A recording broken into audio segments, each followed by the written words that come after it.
অনেক অনেক দিন আগের কথা। একটি সুন্দর রাজ্য ছিল, নাম তার মগধপুর। এই রাজ্য যেন স্বর্গেরই এক টুকরো। এই রাজ্যের রাজা ছিলেন মানসিংহ। তিনি ছিলেন খুবই ন্যায়পরায়ণ এবং দয়ালু রাজা। তার প্রজারা তাকে খুব ভালোবাসত, আর তার জীবনের সবচেয়ে বড় সুখ ছিল তার স্ত্রী রানী দেবিকা। তাদের ভালোবাসা এত গভীর ছিল যে দূর দূরান্তে তাদের প্রেমের গল্প ছড়িয়ে পড়েছিল।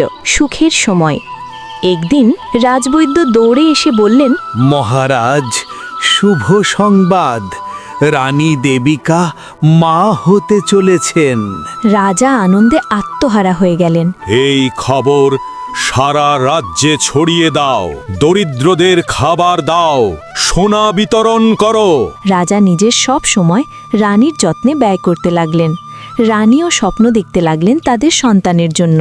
অবশেষে সেই শুভ দিন এলো। রানী এক সুন্দর কন্যা সন্তানের জন্ম দিলেন। শিশুটির মুখ যেন চাঁদের মতো উজ্জ্বল, কিন্তু ভাগ্য অন্য কিছু লিখে রেখেছিল। শিশুকে জন্ম দেওয়ার কিছুক্ষণের মধ্যেই রানীর শরীর খারাপ হতে লাগলো এবং তিনি চিরদিনের জন্য চোখ বন্ধ করলেন। রাজা মানসিংহ পাগলের মতো হয়ে গেলেন। না, এটা হতে পারে না।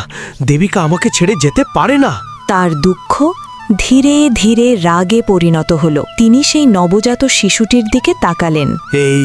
এই মেয়েটার জন্যই আমার দেবিকা চলে গেছে। আমি এর মুখ দেখতে চাই না। তিনি দাসী কলাবতীকে ডাকলেন। এটাকে শেষ করে দাও, আমি এই অপয়া মেয়েকে বাঁচিয়ে রাখতে চাই না। কলাবতীর চোখে জল চলে এলো। মহারাজ, এটা নিষ্পাপ শিশু, এর কোনো দোষ নেই। অনেক বোঝানোর পর রাজা বললেন, ঠিক আছে, তুমি একে বাঁচিয়ে রাখো, কিন্তু আমার চোখের সামনে যেন না আসে। এর নাম হবে অভাগিনী। কলাবতী অভাগিনীকে নিজের মেয়ের মতো বড় করতে লাগলেন।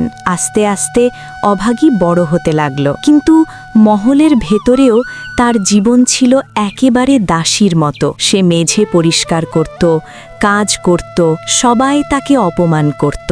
এই অভাগিনী, তাড়াতাড়ি কাজ কর। সে চুপচাপ সব সহ্য করত। সময় কেটে গেল। রাজাকে আবার বিয়ে করতে বললেন মন্ত্রীরা।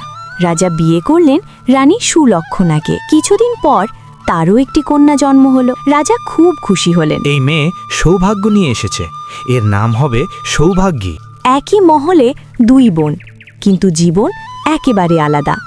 সৌভাগী ভালো পোশাক, গহনা, ভালোবাসা। অভাগিনী পুরনো কাপড়, অপমান, কষ্ট। একদিন অভাগিনী কাজ করতে করতে দূরে কিছু সাধুদের ভজন শুনতে পেল। সে চুপি চুপি গিয়ে বসে পড়ল। সেখানে এক মহাপুরুষ বসেছিলেন। তিনি ছিলেন কবির সাহেব। তার কথা শুনে অভাগিনীর মন শান্ত হয়ে গেল। এই দুনিয়ার সবকিছু ক্ষণস্থায়ী, সত্যিকারের সুখ ভেতরের শান্তিতে। কিছুদিন পর অভাগিনীর বিয়ের কথা উঠল। রানী সুলক্ষণা বললেন, এর বিয়ে কোনো গরিব বা অন্ধ লোকের সাথে দাও। রাজা রাজি হয়ে গেলেন। অবশেষে অভাগিনীর বিয়ে হলো এক অন্ধ গরিব ছেলে দয়ালুর সাথে। অভাগিনী শ্বশুরবাড়িতে গিয়ে দেখল একটা ভাঙা কুঁড়ে ঘর।